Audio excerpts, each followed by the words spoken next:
여러분 한 주간 잘 지내셨죠? 네. 선교에 후유증이 있어요. 오늘 선교 갔다 오고 나서 아파서 못 온 분도 계시고 지금 뭐 기침하고 마스크 쓰고 약간 정신이 또 약간 힘들고 그런 분들 꽤 있어요. 저도 체력이 선교 갔다 와서 다음 날은 괜찮았는데 어제 갑자기 막 몸이 안 좋더라고요.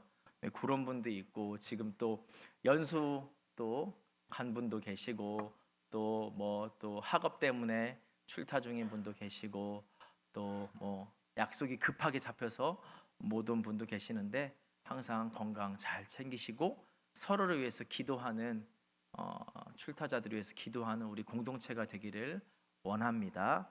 여러분 우리가 로마서를 쭉 보고 있어요. 지금까지는 계속 다 이어서 계속 봤어요. 지난주에 1장 1절부터 10절까지 봤으면 오늘 11절부터 1장 11절부터 쫙 봤는데 그러니까 보니까 이게 너무 오래 걸리더라고요. 그렇죠? 그래서 이제 앞으로는 그 장의 주요한 부분만 보고 넘어가려고 합니다. 그래서 오늘은 9장에서 여러분들과 꼭 나눠야 할 말씀을 한번 같이 나누고자 합니다. 오늘 본문은 이의제기 혹은 반발에 대한 항변의 모습으로 시작됩니다.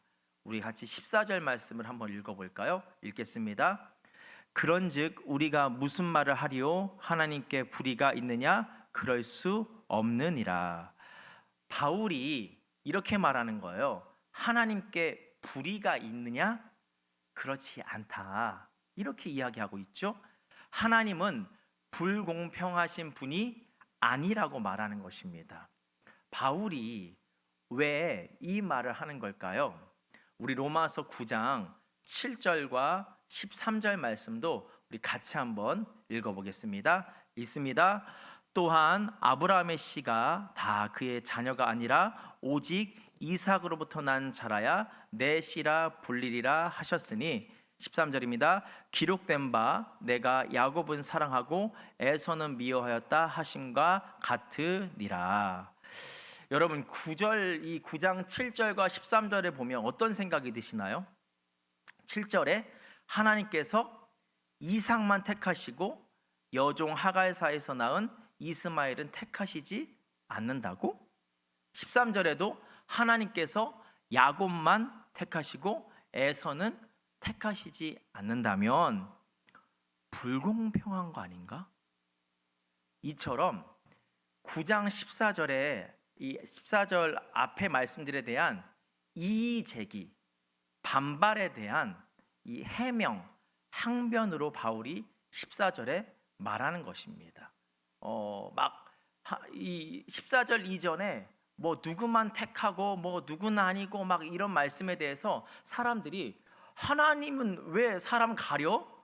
불공평하신 하나님인데 그런 이의제기나 이런 어떤 불만들을 토로했던 것이죠. 그래서 바울이 14절에 딱 얘기하는 거예요. 하나님은 불공평하신 분이 아니다 라고 얘기를 하는 거죠. 그리고 하나님은 이렇게 불공평한 분이 아니라는 이유를 15절에 말하고 있습니다. 우리 15절 말씀 같이 한번 읽어볼까요? 15절이요. 모세에게 이르시되 내가 긍휼히 여길 자를 긍휼히 여기고 불쌍히 여길 자를 불쌍히 여기라 하셨으니. 여러분 오늘은 긍휼에 대해서 얘기하기보다는 이 말씀을 조금 제대로 풀고 그 가운데 우리가 메시지를 좀 찾고자 합니다. 이 로마서 9장 15절 말씀은 출애굽기 33장 19절 말씀을 인용한 말씀입니다. 좀 이따가요. 감사해요. 출애굽기 33장의 배경은 이렇습니다. 이스라엘 백성들이 홍해를 건너서 출애굽하고 난 뒤에 광야길을 가다가 한눈을 팔아요. 어떤 한눈일까요? 금송아지를 만들어서 그 금송아지를 섬기죠. 우상을 섬기는 죄를 범합니다. 하나님을 신뢰하고 믿었던 이스라엘 백성들이 금송아지를 만들어서 금송아지를 믿고 따르는 것이죠. 그런데 이 이스라엘 백성들이 이렇게 우상을 만들어 섬길 때 반대로 이스라엘을 이끄는 리더 모세는 하나님께 십계명, 하나님께서 이렇게 해라 하는 10개의 말씀을 주신다고 해서 그 말씀을 받으러 하나님 곁으로 간 상태입니다. 완전 상반된 모습이죠. 그래서 결국 하나님께서 이 이스라엘 백성들을 다 멸하시겠다고 하십니다. 근데 그때 모세가 어떻게 하나요? 이스라엘 백성을 위해서 중보 기도를 합니다. 하나님, 용서해 주세요. 이스라엘 백성들 살려주세요. 봐주세요. 그래서 하나님께서 그 기도를 들으시고 오늘 본문에 바울이 인용한 출애굽기 33장 19절 말씀을 주십니다. 우리 한번 같이 읽어보겠습니다. 여호와께서 이르시되 내가 내 모든 선한 것을 내 앞으로 지나가게 하고 여호와의 이름을 내 앞에 선포하리라. 나는 은혜 베풀 자에게 은혜를 베풀고 긍휼히 여길 자에게 긍휼을 베푸느니라. 이 말씀을 가지고 바울이 로마서 9장 15절을 말하고 있는 것입니다. 사람들의 시선에는 하나님이 불공평한 하나님처럼 보이죠.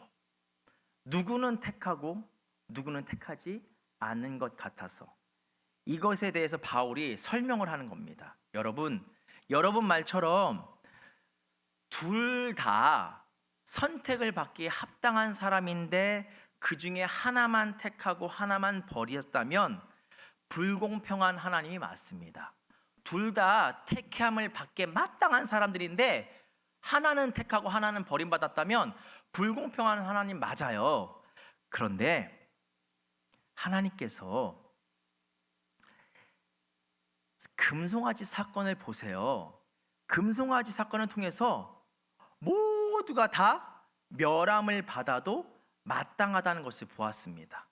모두가 선택받기 합당하지 않다는 거죠. 그렇기에 하나님께서 그들을 살려주시지 않는다고 해도 아무도 반기를 들 수 없는 상황에서 그 중에서 하나님 앞에서 자신의 죄를 뉘우친 사람들을 받아주는 것, 혹은 하나님께서 특별한 계획이 있으셔서 그들 중에 일부를 살려주신 것에 대해서 불공평하다고 말할 수 없어요.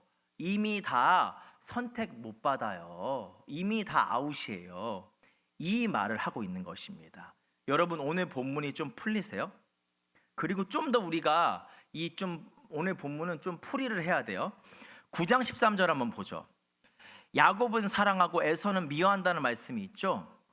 이거는 고대 근동에 사용했던 과장법입니다.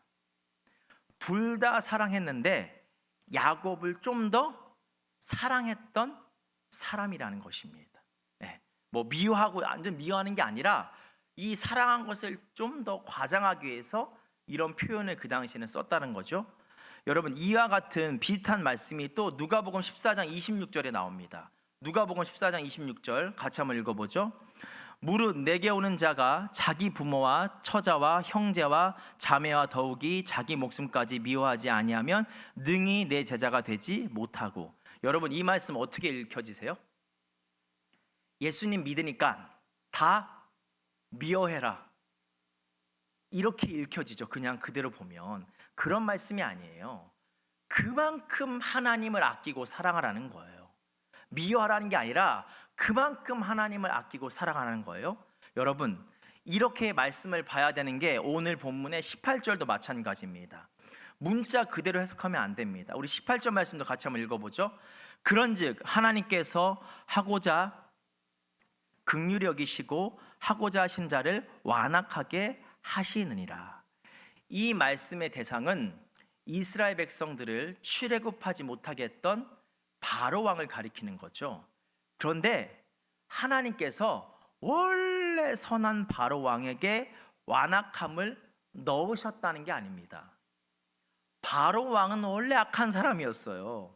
이스라엘 백성들 못 살게 굴고 해방시켜주라고 했는데 해방시켜주지 않고 계속 붙잡아 놓았던 왕이죠. 그런데 하나님께서 이 바로 왕의 완악함, 악함까지도 하나님의 일하심을 보게 하는 도구로 사용하셨다는 의미입니다.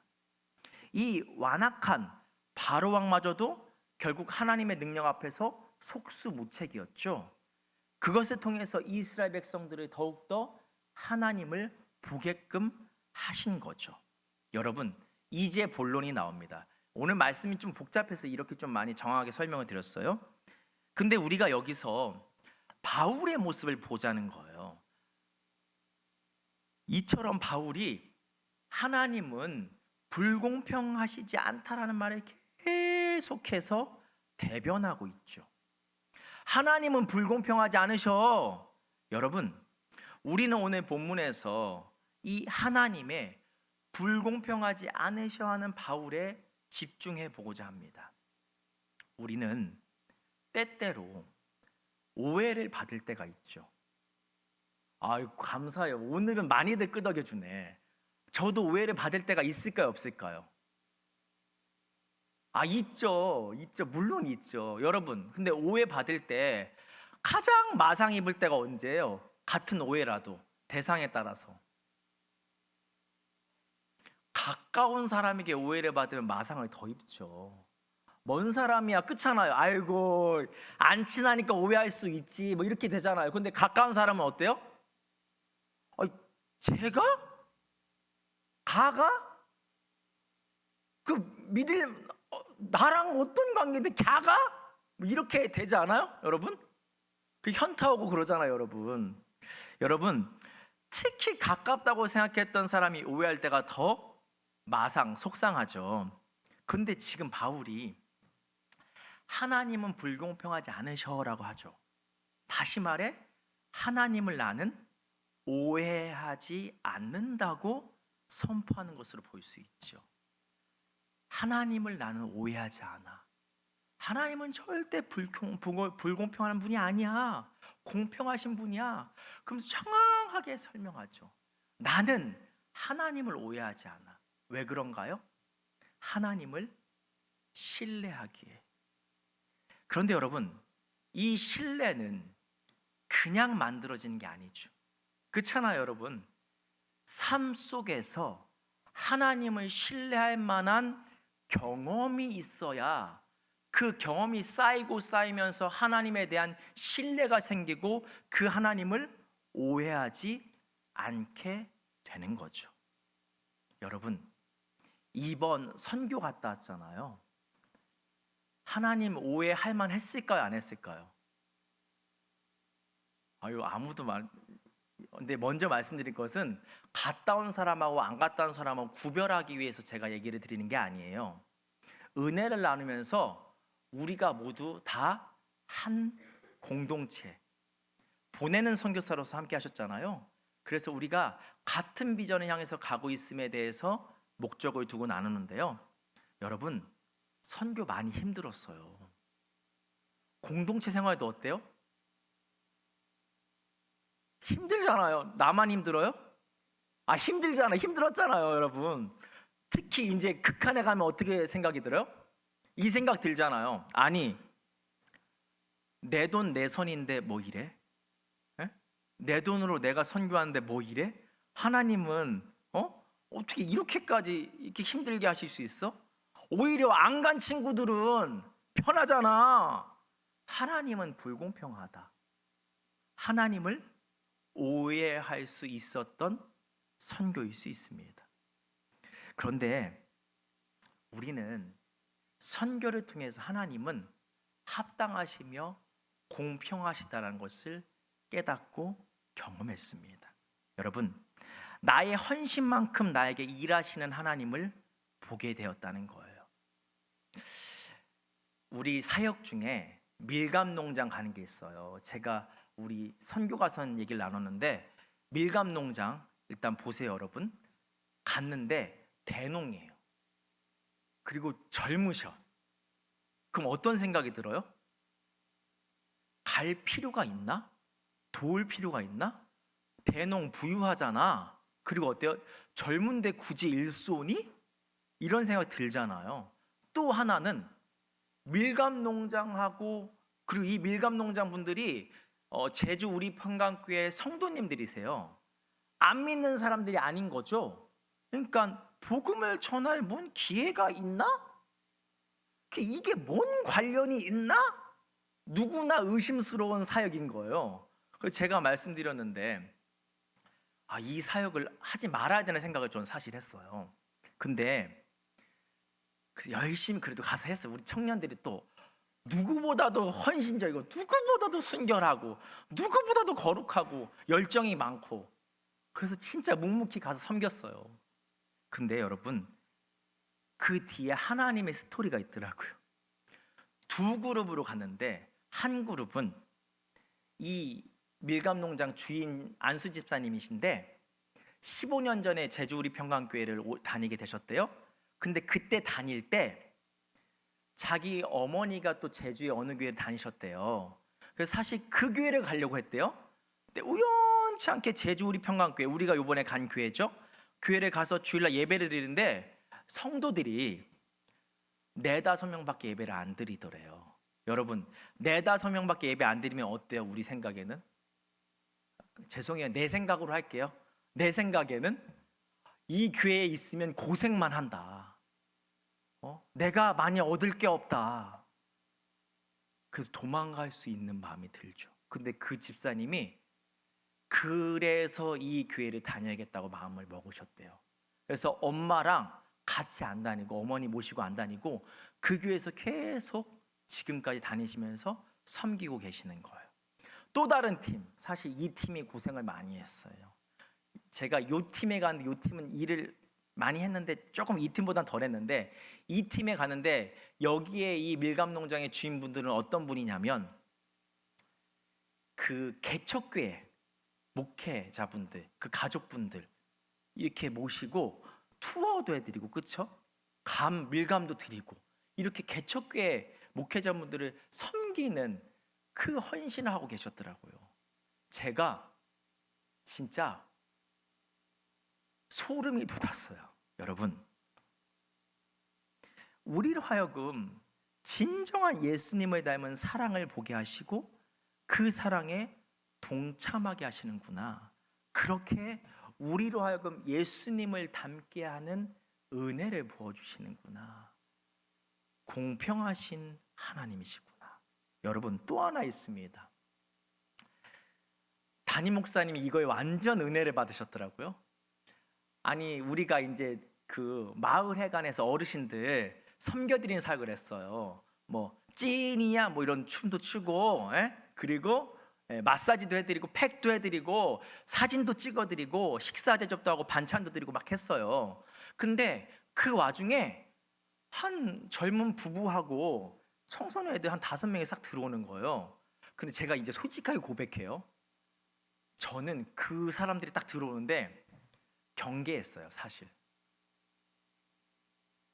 왜 그런가? 혹시나 이단일까봐. 혹시나 이단일까봐.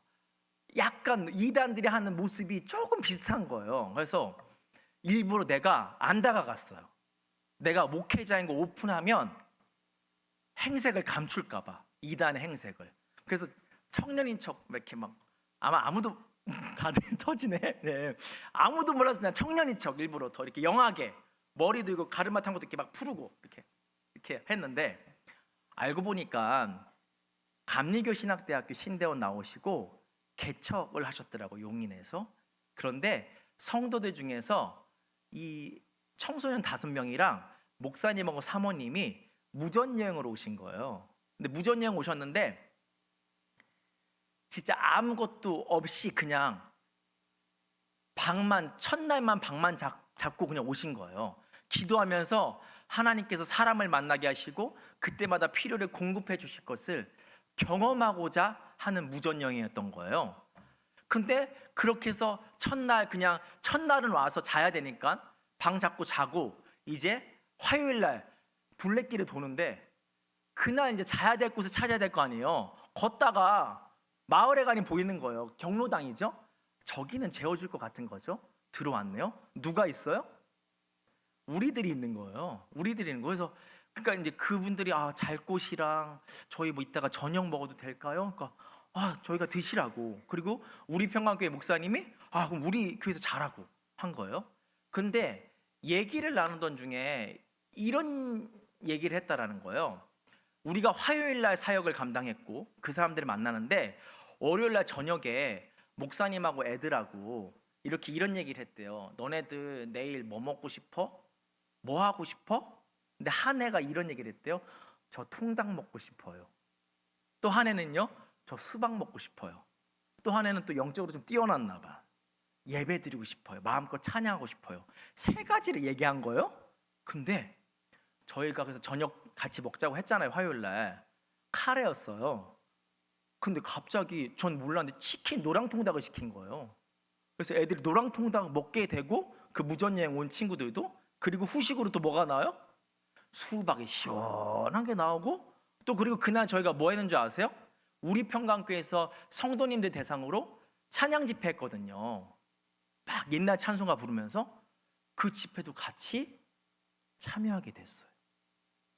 그들의 기도응답이 다 이루어진 건데 우리가 그들의 응답의 주체가 된 거죠. 다시 말해, 하나님께 직접 쓰임받는 경험을 한 거예요. 여러분, 불공평하신 하나님인 것 같았는데 공평하신 하나님을 경험했고, 사실 이 자리는 뭔가요? 이 선교의 자리는 하나님의 부르심에 있는 자리이며, 그래서 하나님을 신뢰할 만한 경험을 하는 자리였던 거죠. 이런 자리로 나아갈 때 우리는 그 자리에서 하나님을 신뢰할 만한 경험을 합니다. 그리고 하나님에 대해서 오해하지 않고 살아가게 되는 것이죠. 여러분, 바울이 지금 얘기하고 있잖아요. 바울의 인생은 한마디로 선교의 여정이었어요. 예수님을 전하는, 복음을 전하는 인생길이었어요. 즉 하나님의 부르심의 연속이었던 거죠. 그러니 바울은 그 하나님이 있는, 부르심이 있는 자리로 나아가는 삶이었기에 그 가운데서 하나님을 신뢰할 만한 경험을 하면서 언제든지 하나님을 오해하지 않는 믿음의 고백을 하게 된 것입니다. 하나님에 대해서 오해하지 않고 살아가는 것, 한마디로 이런 것이죠. 앞에서를 정리를 해보면, 이해되지 않는 상황 혹은 감당하기 버거운 상황에서 내가 경험한 하나님, 그렇게 내 삶 속에서 일하고 계시는 하나님, 그 하나님, 다 그 하나님의 뜻이 있을 거야 고백하며 그 길을 걸어가는 것, 하나님을 향한 신뢰 가운데 흐르는 믿음의 고백인 것이죠. 여러분, 그래서 우리는 하나님의 부르심이 있는 자리, 그래서 하나님을 향한 경험을 할 수 있는 자리로 나아가며 하나님에 대한 신뢰를 쌓고 오해하지 않는 신앙생활로 살아가야 한다는 것입니다. 여러분, 하나님의 부르심이 있는 자리가 어떤 자리일까요? 특별한 거 아니에요. 청년부에서 하는 거 다 하시면 돼요. 뭐예요? 예배 드리시면 되고요, 셀 모임 하시면 되고요, 그리고 8월 28일부터 29일까지 여름 수련회 갑니다. 양평으로 가요. 하나님의 부르심에 있는 자리입니다. 이 자리에서 우리는 하나님을 신뢰할 만한 경험을 또 하게 될 것입니다. 그래서 그 신뢰 가운데, 우리의 인생의 여정 가운데 어떤 상황이 와도 하나님에 대한 오해가 없이 하나님을 확신하며 살아가는 인생으로 발돋움하는 순간이 될 것입니다. 여러분, 임원단이 열심히 준비했고요, 이거 빼박이에요. 양평이라서 퇴근하시고 금요일날 저녁에 오시면 돼요. 토요일날은 저희가 또 빡빡한 사람들 아니거든요. 캐리비안 베이에 갑니다. 특별히 또 뭐 있나요? 이거 받으셨어요? 2장 돼 있어요. 왜 2장일까요? 친구 모셔오라고. 모셔오는 그 과정 가운데도 하나님의 신뢰할 만한 경험을 하게 될 것이고, 왔을 때 함께하는 그 자리 가운데서도 하나님을 신뢰할 만한 경험을 하게 될 것입니다. 여러분, 특별히 새 가족은 회비가 없습니다. 그냥 마음껏 모셔오시면 됩니다. 여러분, 우리가 여기서 또 하나 생각해 보아야 할 것이 있습니다. 오해하지 않는 것, 이 신뢰는 한순간에 만들어지지 않는다는 것입니다. 다시 말해 신뢰는 그냥 한 번으로 만들어지는 게 아니라는 것입니다. 그런 청년들이 있어요. 하나님이 믿어지는 것 같기도 하고 믿어지지 않는 것 같기도 하고요. 하나님이 살아 계신 것 같기도 하고 안 계신 것 같기도 하고 그런 분들 계시죠? 아, 나만 그래요, 여러분? 당연하죠. 어떻게 한 번에 믿어질 수 있어요? 믿어지고 안 믿어지고 하는 이 간극이 하나님을 신뢰하는 경험을 통해서 점점 줄어드는 것이죠. 그래서 여러분, 믿음의 갈팡질팡이 있죠. 혹은 믿음의 희미해짐이 있죠. 당연한 모습입니다. 보이지 않는 전능하신 하나님을 어떻게 한 번에 우리가 믿어요? 지금 우리는 그 간극을 줄여가는 과정 중에 있음을 기억하시기 바랍니다. 그러니까 조급해할 필요도 없고 계속해서 하나님을 신뢰할 수 있는 경험의 자리로 나아가는 것입니다. 나아감을 통해서 그 가운데 살아계신 하나님을 경험하며 신뢰가 쌓이면서 점점 하나님에 대한 오해가 없어가는 인생, 그렇게 굳건한 믿음으로 서가게 되는 것입니다. 사랑하는 여러분, 우리 청년부는 그냥 행사를 하지 않습니다. 임원단과 제 마음에 항상 중심에 두는 것이 바로 이것입니다. 그 행사 또한 이 예배 가운데 하나님을 신뢰할 만한 경험이 있는 행사와 예배가 되기를 소망하며 기도함 가운데 나아가고 있습니다. 바로 이것이 또한 이 공동체에 원하시는 하나님의 뜻임을 믿습니다. 누가 나를 믿는데 싫어하는 사람이 어디 있겠어요? 그 믿는 자리를 마련하는 것에 그렇게 싫어하는 사람이 어디 있겠어요? 그것이 바로 하나님의 마음입니다. 사랑하는 여러분, 하나님 앞에서 오해되는 부분들이 있으십니까? 왜 이 상황이 나에게 주어졌지? 이것은 무엇이지? 이 사람은 왜 허락하셨지? 하나님은 살아계신 것일까? 오해되는 상황이 있으십니까? 그 오해 앞에서 하나님을 신뢰할 만한 경험의 자리로 나아가시기 바랍니다. 그 경험이 하나님에 대한 신뢰를 쌓게 하며 그 신뢰 가운데 오해하지 않는 하나님과의 관계로 살아가는 우리 모두가 될 줄로 믿습니다.